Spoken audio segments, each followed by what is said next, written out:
آج کی ہماری کہانی ہے ذہانہ تھی سب کچھ ہے۔ کسی ملک پر ایک بادشاہ حکومت کرتا تھا۔ وہ رعایا کا خیال رکھتا اور ان کی ضرورتیں پوری کرتا رہتا، جس کی وجہ سے رعایا بہت خوشحال زندگی بسر کر رہی تھی اور اپنے بادشاہ سے بہت محبت کرتی تھی۔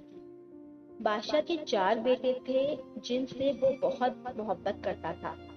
بادشاہ نے ان کی پرورش میں کسی قسم کی کمی نہ چھوڑی تھی، لیکن ملک میں خوشحالی ہونے کی وجہ سے ان کی طبیعت لا ابلی ہو گئی تھی اور ان کا دھیان حکومت کے کسی کام کی طرف نہ رہا۔ وہ فارغ بالی کی زندگی بسر کرنا چاہتے تھے۔ بادشاہ ان کی وجہ سے بہت پریشان رہتا تھا۔ ان کے خیال میں شہزادوں کو اس قابل ہونا چاہیے تاکہ کسی بھی مشکل یا پریشانی کا ڈٹ کر سامنا کر سکیں۔ آخر ایک دن بادشاہ کے ذہن میں ایک ترکیب آئی۔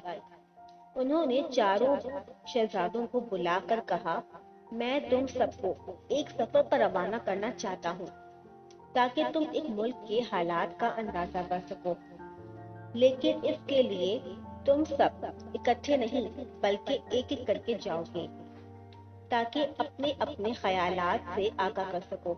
چاروں شہزادوں نے یک زبان ہو کر کہا، ابا حضور، آپ جہاں کہیں گے ہم وہاں ضرور جائیں گے۔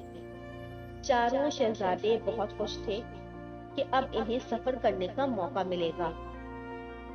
دراصل انہیں گھومنے پھرنے کا بہت شوق تھا۔ بادشاہ نے پہلے شہزادے سے کہا، ہمسایہ ملک میں ایک ویران جگہ ہے، تم وہاں جاؤ اور وہاں کا جائزہ لے کر مجھے تمام حالات بتاؤ۔ شہزادہ وہاں چلا۔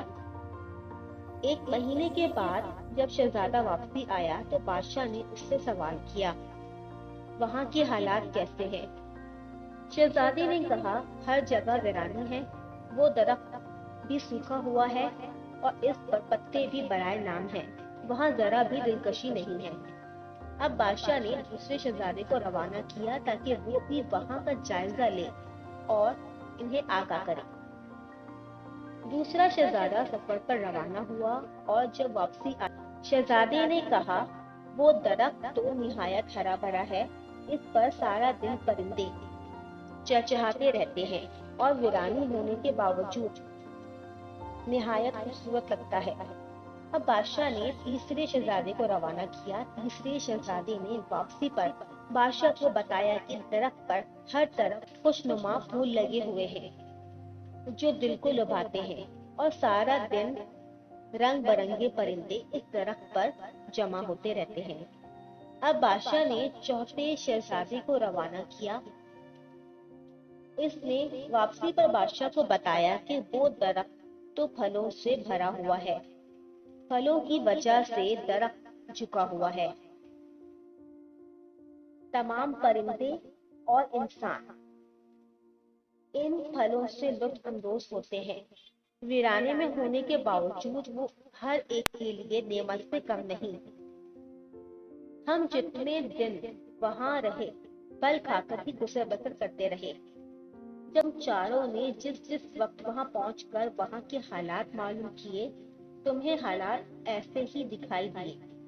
جب پہلا شہزادہ وہاں پہنچا تو اس وقت درخت کے پتے نہیں تھے، دوسری دفعہ اس پر ہرے بھرے پتے تھے، تیسری دفعہ اس پر خوبصورت پھول لگے ہوئے تھے اور چوتھی دفعہ وہ درخت پھلوں سے لگا ہوا تھا۔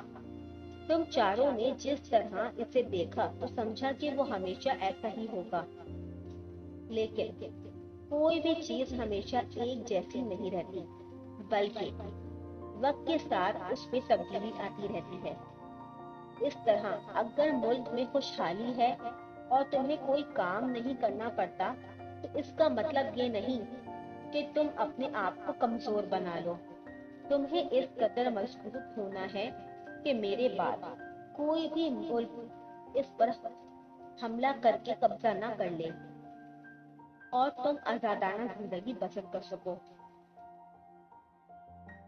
چاروں شہزادوں کو اپنے والد کی بات اچھے سے سمجھ میں آ گئی۔ انہوں نے دوسرے ہی دن ملک کے انتظامات میں بادشاہ کا ہاتھ بٹانا شروع کر دیا۔